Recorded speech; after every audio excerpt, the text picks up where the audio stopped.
Hey, hey, hey, Travel Brats. Happy Travel Brat Tuesday. It's Soph coming to you from the studio. And today we'd like to welcome a very special guest, travel agent, podcaster, and author, Nick Monard. Nick Monard is a serial entrepreneur and author based in Southwest Florida. After immigrating to America in 2013 with hopes of finding his American dream, Nick became a leadership and mindset expert with unique perspective on success, travel, and influence. He is also the author of the book Mindset is My Degree.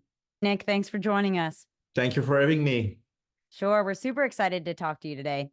I first want to just kind of start off with a little bit of background about you. Sure. So my name is Nick. I'm originally from Belgium. Nobody's perfect. I moved to the US to Florida in 2013. And now I'm living in Southwest Florida, a place called Babcock Ranch.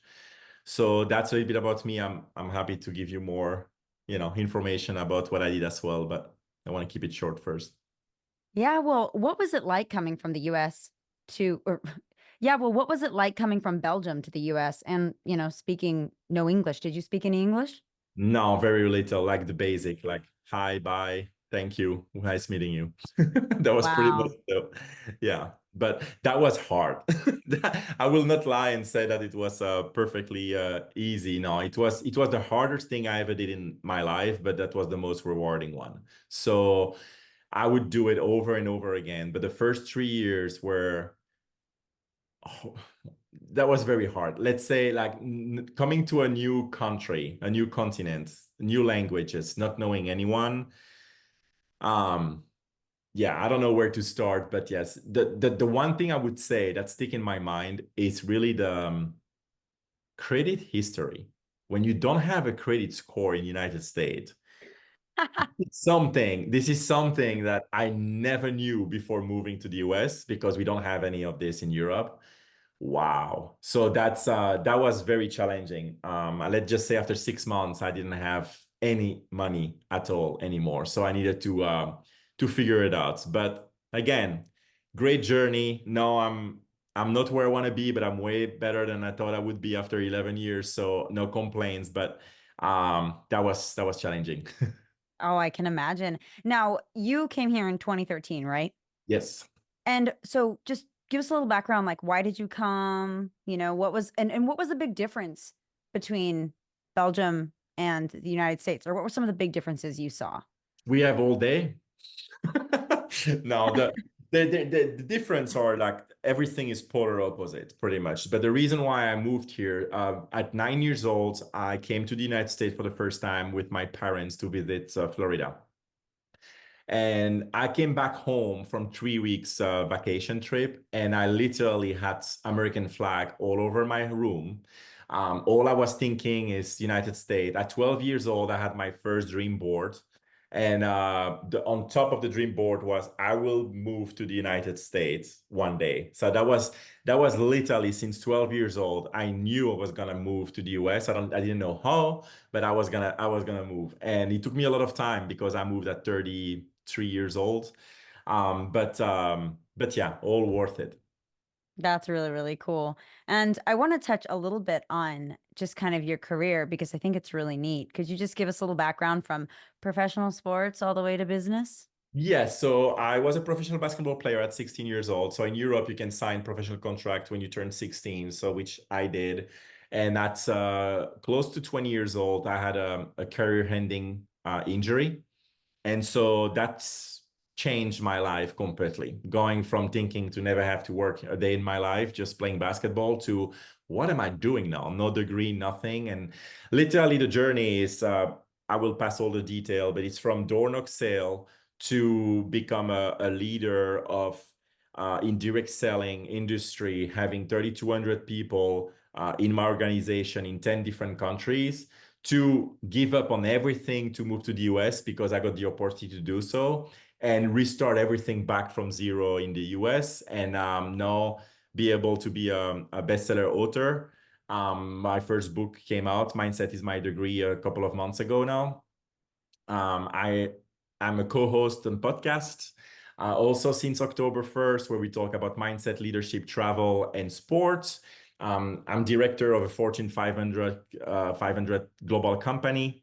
and I own a travel agency with four associates working in the agency. So yes, I'm doing a lot of things, but I believe that when you want to achieve something in life, you need to do a lot of things in order to get there. And I believe that at my age, I should be able to do so. So that's why I'm doing it. Well, that's great. You are definitely not bored. Living the American No. dream. Yes, and that was what was on my dream board. Like we'll move to the US and live the American dream. So Oh, very cool. That is such a cool story. And in terms of just where you are right now, you're in Southwest Florida. It's great. It's a gem. How do you like it? What are kind of some of your favorite beaches, favorite food spots? I love so much about Florida. Palm trees, when I was living in Belgium, was literally the definition of freedom. So now I have palm trees all over my backyard. So I'm very, very happy. Now, more seriously, I love the scenery. I love the weather. Sanibel, of course. Bonita Barefoot Beach is a place I love as well. I love to just hang when I have some free time, hang with friends at the pool, simple things, but I travel a lot because of the travel agency as well. So I'm able to visit a lot of different places around the world. And that's something that I try to do as much as I can.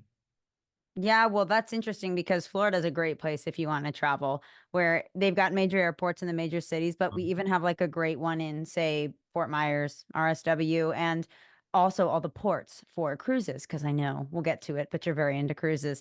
So, I do want to know real quick because I just love Southwest Florida food and the seafood and the restaurants. Do you have any favorite restaurants down there? Woo! I have a few, but Cooper Oak is one that I really, really like. They were in Naples, now they're in Fort Myers as well, so they are a lot closer to me. So that's a place I really like to go get appetizers and enjoy some food. But I love going to Naples, and of course, like you have a lot of options over there as well. But yeah, I'm a foodie, so every time you talk about food, and now I'm hungry. So thank you. Oh, you're welcome. I'm hungry too. Like, we always joke. That's my favorite part of every episode once we finally get around to the food. So Yeah. Cooper's Hawk is great too. I think that's a chain. So that's an option for anybody. Travel Brats, if you're traveling, it's an option. It's great. Nice place to go out. And you had a client traveling to South and if you had a client traveling to Southwest Florida, what would be some other must-do recommendations that you would have for them? Well, if you come to Southwest Florida, definitely the beaches. I mean, the islands. I don't know, like going to Sanibel, Captiva, definitely something huge to do. There are a lot of places also like comedy clubs and things like that I always advise people when I sell them vacation or try to help them with vacations. I definitely let them know about some comedy clubs or some entertainment place. We have the Hertz area when there's a lot of concert and things of that nature. There's some sport there as well with hockey that we have. So there is a lot of things like that to do. The different malls, very nice outdoor malls, Miramar Outlet, as you know, or Naples, of course. You go to Fifth Avenue. You have different style that you can really experience in Southwest Florida. And a little bit north, you have, of course, Siesta Key and Sarasota. So there are a lot to do in this area. So when I have friends coming from Europe, for example, to visit, they stay usually a week, 10 days, and we never have a day that we wonder what to do. That's for sure. That's great. I come from the same area, so we lived in Estero, and you could shoot down to Naples and Marco, or you could shoot up to Sanibel, Captiva, Fort Myers, Babcock Ranch, all the above. So that's pretty neat. And I want to talk a little bit more about just your love of travel. What inspired that?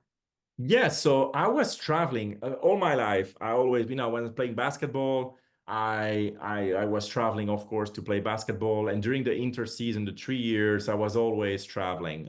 United States, I used to love to come. I go to New York first 3 nights, and then I go from there to Vegas or to Florida, New Orleans. So I was always trying to figure it out different places in US. And I was posting everything on social media.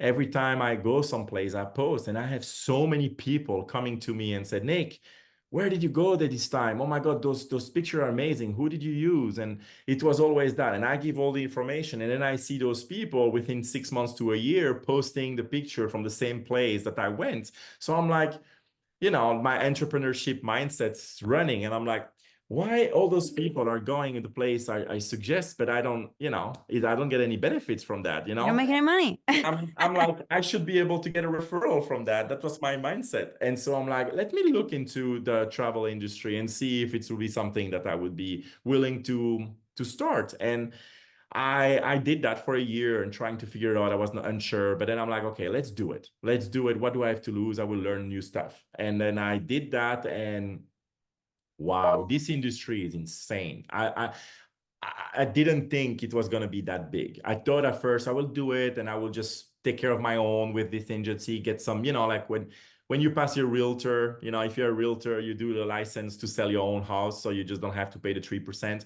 That wasn't my mindset with the travel. I will do that more for myself and my close friends. But Right. then I realized the potential, definitely living in Florida, close to all you mentioned, the ports and stuff like that. People cruise all the time here. So I realized, oh my God, it's so easy to book a cruise. And then I know Europe very well. I've been to every countries in Europe. So let me advertise that. And I'm like, oh my God, people going to Europe a lot. And then Asia. And I'm like, and then I said, I cannot handle that myself anymore. So let's look at people who wants to do it as well. And that's how I start building the team and realize this industry is huge. Yeah. A lot of people still think, why you don't book yourself? You go online, Google, but they don't realize what they're missing by doing so. And it's not more expensive to take a travel agent. So that's really my thought process. And that's the reason why I started the agency. Wow, that's fantastic. Now, I know you're very well traveled, like you mentioned. So, what would be some of your favorite places that you have visited? Well, I will be surprising, but the number one is Antarctica, and I hate the cold. So that's very interesting because I'm always going to place where it's sunshine. But I was invited at some point to, I mean, invited. I was There was a suggestion coming in from one of my vendor to go to Antarctica because he knows that I'm cruising all the time. I'm at 32, 33 cruises, and I never been anywhere close to Antarctica, and I'm like, well, that's a new market I can maybe try. And it was the best experience of my life. I could not imagine the beauty of going to Antarctica. So of course it's with a cruise. I use Seabourn, and it's literally you are kayaking between iceberg with whales coming out under your kayaks with penguins all over the place. It's and you're not cold because they have everything, like ready for you on the ship, like combination. You need to give your to measure yourself, and then they prepare everything when you arrive in the stateroom, and you have literally your combination for every time you need to go outside, and it's warm. So you put them in, you're not cold at all. So it's made for Wow. you. And you experience things that, I mean, things that you see, you cannot describe it. You can really do and impossible. Like the beauty of this place is crazy. So that's surprising. I don't hear that a lot, but Antarctica is, you should all be seeing Antarctica once in your life because it's insane. Wow, that's pretty neat. And I personally want to know, what is your favorite or some of your favorite countries or cities in Europe? All right, Europe, Barcelona is my favorite city. So I love Barcelona. Why? Because you can do everything and anything in Barcelona. Meaning, you want to go to the beach, you have an amazing beach. You want to go in the city, it's a beautiful city to visit. You like architecture, you have Gaudi, Park Güell, Sagrada Familia. You have so many different things that you can visit. You love sports. That's the best place for sport in Europe. So soccer, basketball, anything is big in Barcelona, like very similar as US when it comes to sport. And then you have the Rambla when you can just walk and having the music all 24/7. People watching. I love people watching. I go to Vegas a lot because of people watching. And that's definitely Barcelona is the same thing. Tapas. I'm a foodie. I mean, food in Barcelona is, I mean, I gained 15 pounds in a week in Barcelona because I eat little portion of tapas everywhere all day, and you don't feel it, but you eat all day. And people are extremely nice. You can cruise from there, of course. Barcelona port is huge. I mean, there's nothing you cannot do in Barcelona, and the weather is very nice. It's very similar as here. So I would say Barcelona is my favorite city. Budapest is another city that I really, really, really like. And not a lot of people know about it, but when you go to Budapest, it's everything is extremely inexpensive, and the people are just extremely nice. I mean, I always try to go to places where people are extremely friendly. So when you go to Croatia, things like that, same, like beautiful people, men and women. I mean, the most beautiful people on planet are in Croatia, I think. You never see a people that you said.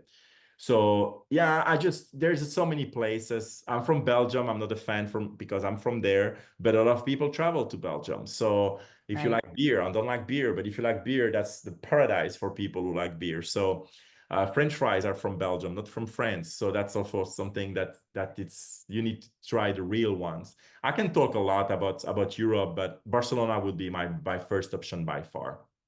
Well, that's really interesting. I'm churning now. I'm thinking about planning my trips to Antarctica and Spain and Barcelona. And Uh-huh. I have been to Budapest and I do love it. Like it was such a pleasant surprise to where like it's one of those places that, especially for me growing up in like Georgia, I never had thought about, oh, I'm going to go to Hungary and visit Budapest. Yeah, so I had a best friend that lived there. And so we did like all the things the locals did. We stayed with her family there just and it was spectacular. Buda Castle. I didn't know there was Buda and there's Pesh, and so Mhm. just separated. It was really really cool, and it was just gorgeous. So I would wholeheartedly agree with you on that one. And now I am so ready to go to Spain and Antarctica. Yeah, you Yeah. should. You should. And there's so much more. Like again, we have no time to talk about everything, but there are like so many places that I never been. Like if you ask me what's the place I never been that I really want to go based on clients going and based on everything I know about it now is New Zealand. Never been, and that's definitely a place I want to visit as well. I am going there in I December. know you mentioned to So me the other yeah, I'm day. very excited. I'll fill you in. I'll send you the itinerary. Yeah. So, well, that's really interesting, Nick. I want to know, and I have an inkling, but what is your favorite way to travel? Oh, well, it's personal. My favorite way, it's probably cruising because I don't really care too much about spending the evening at specific places, which is the Mhm. reason why a lot of people don't want to cruise because they want to experience places at night. No, you have exception when you do like some cruising in Europe. If you go to Ibiza, to Greece, you have some overnight stop to visit because those places needs to be experienced at night. But for the rest, I really like cruising. Why? Because I don't like to drag luggages. I despise like having to pack and pack, pack and pack. It's not for me. I want to just leave it at one place and I come back to the same place every day. And so the best way to do so is cruising, where you can experience different cities, different countries. You have river cruising and ocean cruising is different. But I love anything cruising because I can experience so much more in a week or 10 days or 2 weeks time that I could if I just do an itinerary on land. And that's the reason I have to travel, to train, to cars, plane, nonstop. So a cruise allows you to visit a lot a lot faster. That's great. They do give you a great taste of everything, and you can just cover so much more ground. Now, what would be some of your favorite cruise lines, and then maybe like destination cruises Yeah. besides Antarctica, which you Yeah, already no, talked no. about? Antarctica is a one time. I would not go back. I went one time. I saw it. But cruising, the cruise line is very delicate because it depends really like who you are, what you like, and are you going alone? Are you going with your significant other? Are you going with families? It's all very different. Me personally, I have two cruise lines that I love, and those two are the one that are bestseller for me. It's Celebrity. I love Celebrity. I love food. I'm a foodie. So I will pick the two cruise line. I will tell you food is fantastic. So Celebrity and Virgin Voyages. Why? Virgin is the only ocean cruise line who are adults only. So you don't have kids. I love kids, but not when I'm on vacation. And so Virgin is definitely one. They have a one-star Michelin chef on the ship at all time. Food is fantastic and everything is included. That's the only ocean cruise line who is doing that. And Celebrity, because Celebrity is, when you go one time on Celebrity, you see the difference compared to any other cruise line. I but when I think Celebrity is, they don't have competition cruise line on other cruise line. Their competition is all inclusives. Mm. That's the way it is. So they even advertise that they want to be compared to top all-inclusive, like in Mexico, in Dominican, Jamaica, and all that. They're not really comparing to any other cruise line. Their food is fantastic. Service is top notch. I'm going actually in 2 weeks back for a week in their brand new celebrity ship. And casino, I love casinos, and they have best casino on sea. So yeah, a lot of reason why I like those two particularly. Now, I think that's a great point about the food because I think a lot of times people will not be inclined to go on cruises. And sometimes it's similar with all inclusive hotels where the food just most of the time isn't as good as if you were to just go to different restaurants. And so those two, again, now I'm churning again. I'm planning my trips too. Maybe I'll see you there, Nick. I Maybe know, I'll see and you on yet deck. I know, and the itinerary that you mentioned, I mean, in Europe, if you go to Europe, you need to experience Greece while you cruise. I mean, it's definitely easy to go from Barcelona or Rome to Greek islands, Greeks, and you go to all those Greek islands. Of course, Santorini is the one that every American wants to go to because of the white, everything like the white building, row houses Mm. and things like that. And it's beautiful for picture, but it's small, so you don't stay there for like a week, for example. But you need to experience that. If you are living in Florida, of course, you've been to the Caribbean, you've been everywhere, all the islands that you can possibly go. But I like the West as well. You can go from California, you go to Hawaii, you go to Tahiti. You have longer also cruises. One that stick in my mind is one from Sydney, Australia to San Francisco. It's 26 days. And then you go through literally every place in between, all the island, Tahiti, Bora Bora, Hawaii. So you visit everything on the way, but it's more, you need to be able to spend a month. And so it's more for people who are retired that's going to go to those kind of cruise. Alaska is something to see one time in your life as well. So a lot of various destination to experience. That's a great point where some of those areas, especially like you said, Greece, Caribbean, even some of those other Pacific islands, if you have the time for that, that's a really good idea because you typically are just lugging all your things if you kind of are island hopping in Hawaii without a cruise. Or, I think like one of my pet peeves is having to drag my luggage around. And if you're on a cruise, you can leave your stuff on the ship, that you can just go enjoy the island kind of carefree for the day, except, making sure you're back on time. Yeah. Yeah, yeah. And that makes it more of a vacation than a like, here's the itinerary and here's all the logistics, and we need to be out of this hotel by tomorrow at this time, and then we need to get on the train to go here and blah blah blah blah blah.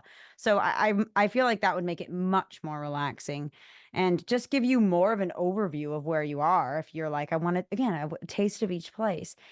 Now, what would be some of your favorite all-inclusive trips that you've been on? Do you go to a lot of all-inclusive hotels?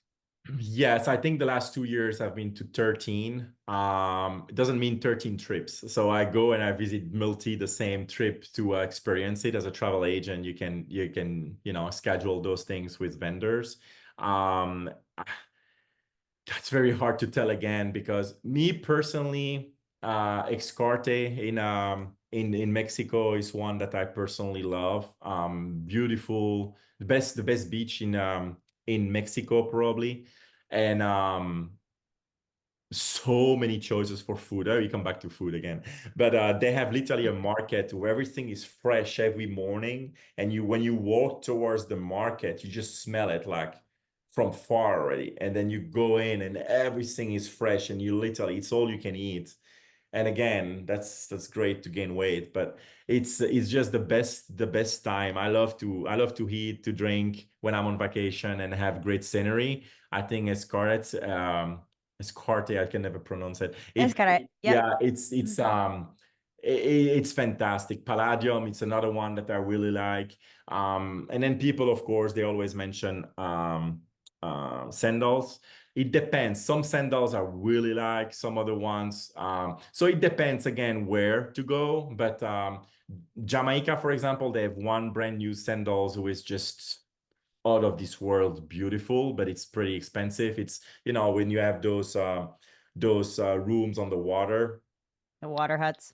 And those are fantastic. You have literally, you get up in the morning, you walk, and you have like the floor is transparent and it's like a glass, and then you see the water under with the fish like at all time. Like it's crazy. And then you have your own little pool and jacuzzi, like literally on the water. So that's an experience you need to do. Usually a lot of people go there for honeymoons and things of that nature, anniversaries. But yeah, definitely good. But that's another kind of budget. Or you go to Bora Bora. Bora Bora, it's also for people who love beaches and beautiful sceneries on the water. I think it's probably the second best place to go. The first one, it's extremely expensive. I never personally been there, but I sold a couple of times, but it's out of this world expensive. It's if you go to Fiji's. So Fiji. the Fiji's, it's the end of the world. So you literally need to go very far. And they have 100 islands in Fiji's, and you can only stay 4 nights maximum on an island. So that's the Oh. rule in Fiji. So you have to stay between 1 and 4 nights maximum. And those nights are $8,000 to $12,000 a night. And you have literally a butler, and you have everything. That's the higher level of luxury. But you don't travel that far for 4 nights. And so you have to go from, usually people do 3 to 4 islands at a time. Mm, But that price, it adds up very quickly.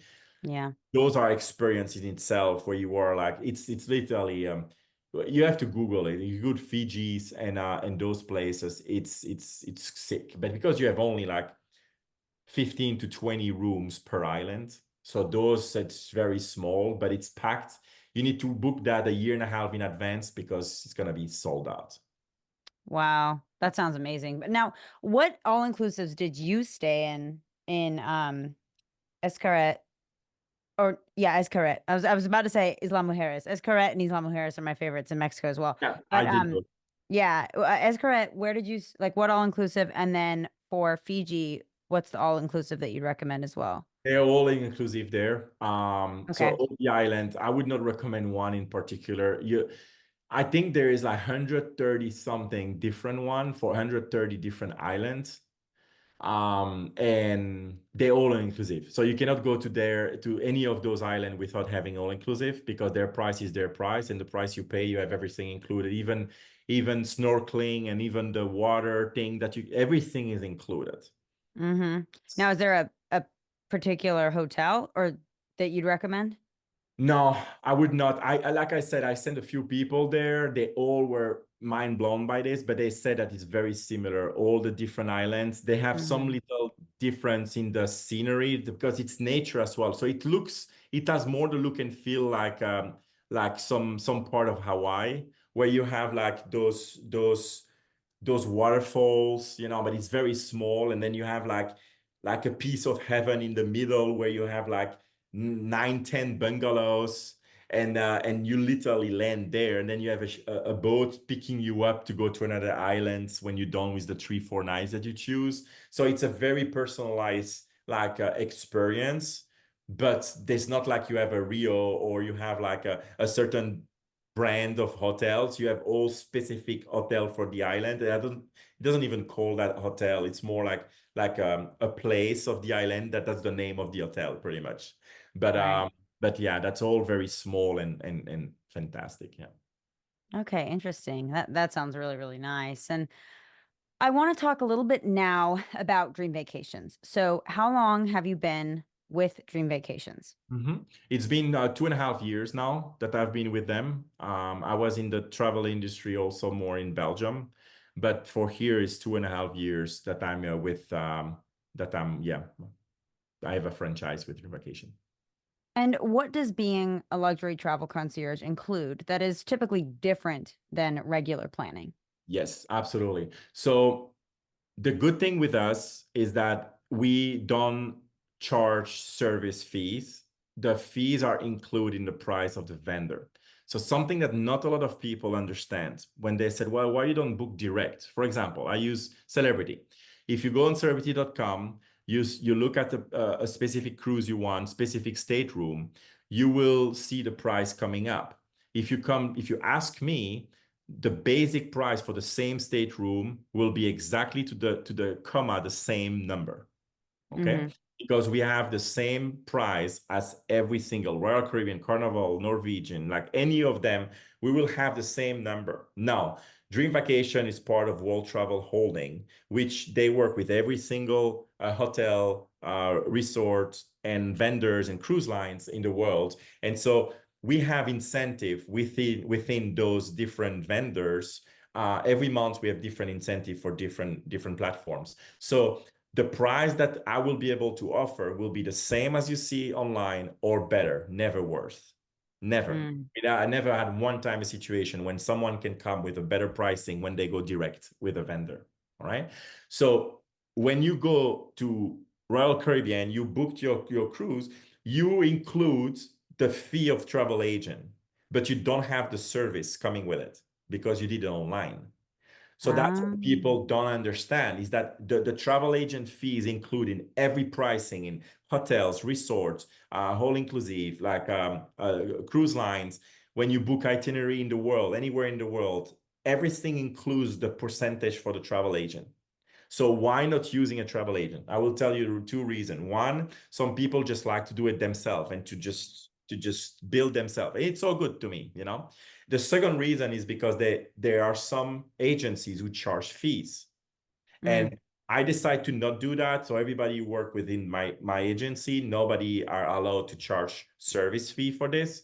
And it's just a personal reason. I just think that for anything what's to do with all inclusives, hotel and cruise lines, I don't understand why people charge fees. For itineraries, when you have to build itinerary in different countries in Europe, in Asia, in South America, I can understand why, because it takes a lot of time to build one. And if the person say at the end, no, we don't go with you, then you spend hours and hours to build something for nothing. So that's the only reason that I understand some travel agency actually charging. Other than that, I really don't see it because it's not complicated to book something for a client. Okay, that makes total sense then. So you go ahead and book things for the client and you can plan their trip. Why not? I mean, they've literally already paid for it. So, Absolutely. Everything you can have with them, you can have with me. So there is nothing that, like if you want to plan a perfect, like a payment plan, and we can do all of it. So there is absolutely no reason why you should go direct. great. And walk me through what your process looks like from planning a trip. Say I were to reach out to you and say, I want to go to Spain or I want to go on a cruise to the Caribbean. Kind of what do our steps look like? So first step, I like to have a conversation, a phone conversation. That's number one. Why? Because I will have a lot of questions to understand really what would make that travel, that trip successful for you. Because everybody are different. And I hear people going to the same place and wanting something completely different. And it's okay. But I need to understand what. So I will never reply to someone who said, hey, Nick, can you give me a quote? I want to go to Barcelona, Rome for 2 weeks, those dates, and we are three people. Well, no, because what do you want to do? I want to go the extra mile. I want to make sure that we take everything into consideration from the time that you go in the plane, that you land, that your transportation wait for you to go to the hotel. Activities will be included. Whatever I built for you, everything is included. So you just literally have to follow the itinerary, and you never have to worry about transportation, about where to stay to sleep, and things like that. So I need to know what's important for you. Maybe you go with your significant other and you just want, wine tasting in Spain and Italy, which is very popular. Or maybe you don't care about that, but you want to be able to visit architecture, like you want to visit museum. Okay, it's fine. I can build that as well. But if I don't understand what makes a successful vacation for you, I will not be able to build something that it's like 100% personalized for you. And that's something that we are striving for in the agency, is to make sure that we specialize things that everybody will not have any negative surprise, only positive one on vacation. Right. Well, that's great. And so you basically, who are you going with? Where do you want to go? What experiences do you want to experience? And obviously you'd have recommendations as Mhm. well. And then I want to talk a little bit about budget. How do you work with people on their budget? Yeah, so I don't work on anything without having a budget, because if you tell me, "Oh, Nick, we want the cheapest possible," okay, that's not the client that I'm targeting. But I will not say no to a client if they can give me the number. So I have like $3,000 for me and my husband to leave for 5 days somewhere with flight, transfer, and everything. Okay, well, I will figure it out what is the best I can do within your budget. If you don't give me a budget, you said the cheapest possible. What is the cheapest? Maybe the cheapest for you is 1,000, cheapest for you is 5,000. So I will not start working on something and send you something and say, oh my God, no, it's too much. Well, I don't know what too much is, you know? And I Right. had also, surprisingly enough, and it happens more time than people think. I have the opposite as well. People don't give me the budget, but they said, don't worry, like send. And I said, oh, do you have something more luxurious? So basically they want something more expensive. Mm-hmm. So I really work based on the budget of the person. Once I have the budget, and if it's unrealistic, I will tell you. Say, listen, Right. this is not something I can help you with. I'm sorry. I really cannot. If you find online, by all means, go for it. But pay attention because sometimes you get third party who can promise you the world, but you will get very surprised negatively on the experience. So I always very clear, and sometimes I decline some client because I really don't know how they can make that happen. And yeah, but budget is key, so I will work around it. And now I want to know where you book absolutely everything. Is it through Dream Vacations for even like excursions, flights, etc.? Yeah, so Dream Vacation is the name, but you have every vendors. We use thousands of vendors.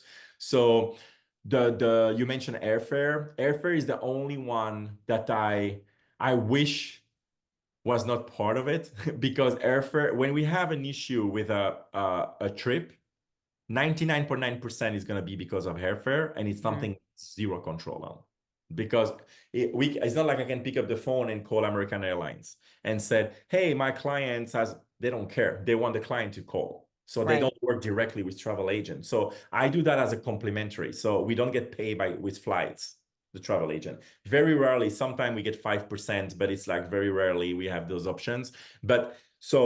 But anything else, the transfers, the hotels, the activities, the travel protection, everything we can take care of, but we use different vendors for all of it. So Dream Vacation is not a vendor, it's just the name of the brand of the company, but we use different vendors for different clients, but we can absolutely do everything from A to Z. Oh, okay. Now, do you find that it's easier with flights to go ahead and say, hey, here's the flight, here's the number, log into your Delta account, go book it, but I found it for you. It's a great rate. Do you typically do that versus I trying? I do that when clients said they have miles. So Hmm. when they have miles or stuff like that, there's nothing I can do with that. It's because I have to go on Google to book it like you would do. So I'm like, book it yourself. Just give me the the flight information. So I make sure that when you arrive destination, I have someone waiting for you with a board in your name that you can trust and go with whatever is next in your destination. So yes, I do that quite often. And I'm always, if they said, well, can we book it ourselves? Sure. Book your flight yourself. Because again, when there's delay, when there's like a flight canceling last minute, there is absolutely nothing we can do. So the vendor usually take over and try to figure it out another flight but it's literally there's nothing we can do. Like it's not like we can transport you from one A to Z. So and when there is negative feedback, it's 100% because of a flight. Yeah. Oh, yeah, flights hit or I miss know. all the And even time. me, I fly all the time, and when it happens, I have no more power because I have a travel agency. So, yeah, Right. Right, right, right. Well, Nick, thank you so much. This was wonderful insight on everything from how you operate Dream Vacations to where you come from, how you're living the American dream in Southwest Florida, and just some of your favorite trips and travel methods all around. appreciate it. Thank you so much for allowing me to speak with the audience. Sure. And lastly, just where can our listeners find and connect with you? Absolutely. So I'm everywhere on social media. The website for the travel agency is jetsettinglifestyle.com. So you can go there, but please don't hesitate. You will find all my information on the website. Don't hesitate to contact me by phone, 305-753-9288, or by email. You will find in description below, but it's nmornard@dreamvacations.com.